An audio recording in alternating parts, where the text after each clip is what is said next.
Hi guys, and welcome back to Homestead Rewind. Today's video was inspired by Dani over at Happy Farms. Y'all go check her out whenever you get a chance. Come along with me.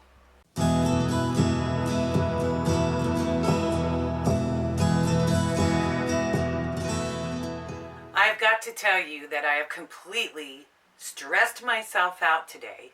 I went and collected up my seeds that I had stocked up on last year and set them out on the table. The sunshine and the warm weather really does make me anxious for spring. One of the things I didn't realize when I was growing gardens before is that you really need to start some things early. And it's hard to decide what you want to plant indoors before it's time for the garden.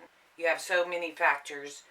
You have light, you have space, and living in a camper, that presents quite a challenge. So today I went up to the farmhouse where I'm keeping my plants that you've seen in my camper garden. Some of them I'm keeping over winter so that I can divide them and maybe possibly sell some of them this spring when it warms up a bit. And this is where the inspiration from Dani came, is what's growing inside in the winter. This is my pineapple sage plant, the one that had the really pretty bright red flowers on it. Last year I had taken some cuttings and put in water just to see if it would root, and it did actually root.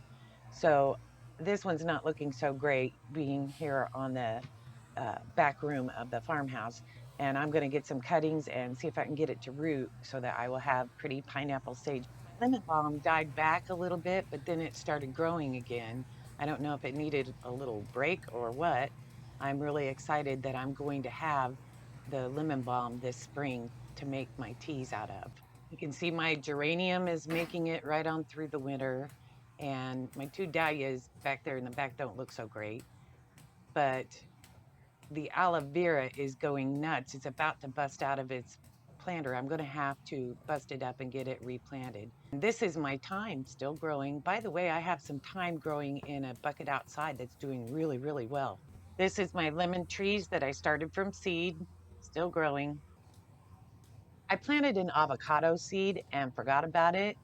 And I was pulling up what I thought was a weed in one of my pots that were in the camper garden. And the seed was still attached to the bottom of it. That's how it got broken. I just yanked it out there. So I quickly stuck it back in, and it's growing. It's going to be crooked, but it's growing. My pregnant onion plant is getting ready to bloom, so I'm really anxious to see how that turns out. I need to get those babies off of there and get them repotted. I still have all 9 of my ferns that I split last spring or summer, early summer. Go back through my videos and see how I did that. They're still growing and doing well, and they're ready to be split again. When we transported the fruit trees down the interstate, they lost all their leaves, but they are trying to grow back. I have tons and tons of seeds, as you can see. Today I'm going to go ahead and get my sweet potatoes started in my pretty jars. These jars can't be used for canning because they have nicks, but I don't want to get rid of them because I know they're old jars. You can just tell by the scratches on them that they've been around for a while. But I've got some very interesting seeds that I'm going to plant this year. One of them is the purple haze carrot, and hopefully I'm showing that to you right and you can see it good. It's a strange looking carrot.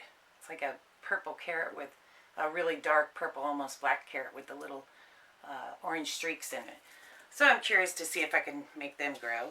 And the other interesting thing, this is an heirloom seed, and it's called Radish Watermelon Unique. So these radishes grow and they have a green outside, and when you cut them open they have the pink like a color of a watermelon.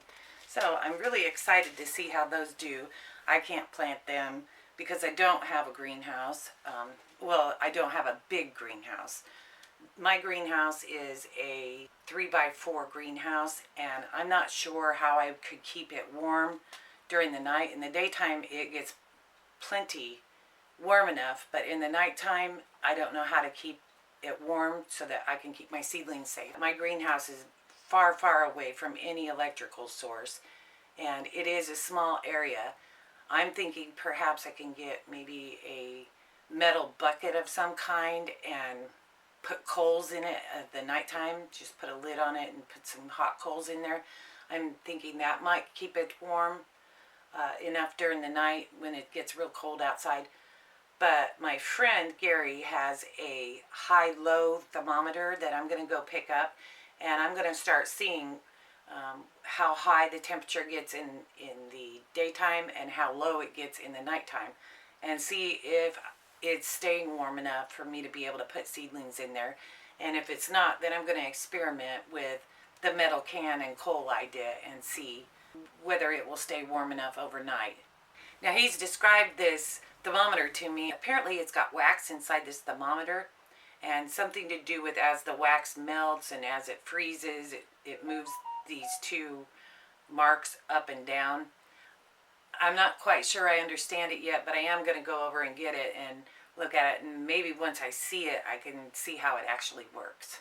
As I sit and look at all of these seeds, it makes me anxious for my raised bed gardens and figuring out how to get a amended soil to start out with. If you watched my last video, you know I have started working on my compost piles, but they're not really going to be ready for raised bed gardens until next year. They need to break down all winter long. We're going to be adding another section to that compost pile so that next year we could start filling it up and use the compost out of this year's pile. And I may just have to find some source, some way to buy some compost from somebody, although I really don't have a clue who would have that around here. Gonna have to do some research and fill the other bin up with that for now and take out of it to use for my raised beds and my containers. A couple days ago, my neighbor stopped by and said, "Hey, I think I have something you'd be interested in." And he has a neighbor that has cut these big plastic, like 55-gallon drums in half, and then tied ropes inside for handles, and she's giving them all away. She's through with them. She's had to go back to work and doesn't really have time for it, and she's just giving them away. So I gathered a few when I was over there the other day, and I'm going to go back and get more. There's quite a few. So even if finances or time doesn't allow for the raised beds to get built this spring, I'll still have some way, some backup way to plant in containers. And as you know, I've been experimenting with that. A lot of my containers probably weren't big enough for the experiments I used. These are a lot bigger, and I think that they're going to do well. Also, I want to talk about some of the gifts that have been given to me. This is a cup that my niece made for me, and I'm not sure that the camera's going to pick that up, but it says, "Owl my friends watch Homestead Rewind." I'm talking to her about maybe producing some of those just for giveaways, or maybe to put in on my Facebook page for sale, just to help to support the channel. And if we can come to some kind of reasonable price for these, I will be putting them up on my Facebook page. If you don't follow my Facebook page, go to Homestead Rewind on Facebook and look it up. And that's where I'm going to be posting anything that I might have for sale, and where you can watch and see if I have giveaways. Another exciting gift that I received from a friend is a circulated air incubator with an automatic egg turner. This is top of the line stuff here. It has a place to fill it up without taking the lid off, fill it up with water so that you can keep your right humidity. And it also has a control that tells you the temperature, if it's staying within range, and also the humidity. So I'm really, really excited to get that and get to using it. I'm looking right now for black copper Moran hen and rooster, or some hatching eggs. If anybody knows where I might be able to get some of those hatching eggs, leave it down in the comments below. Spring is right around the corner, and we just have to be a little bit patient. Hopefully I can get some of these plants started.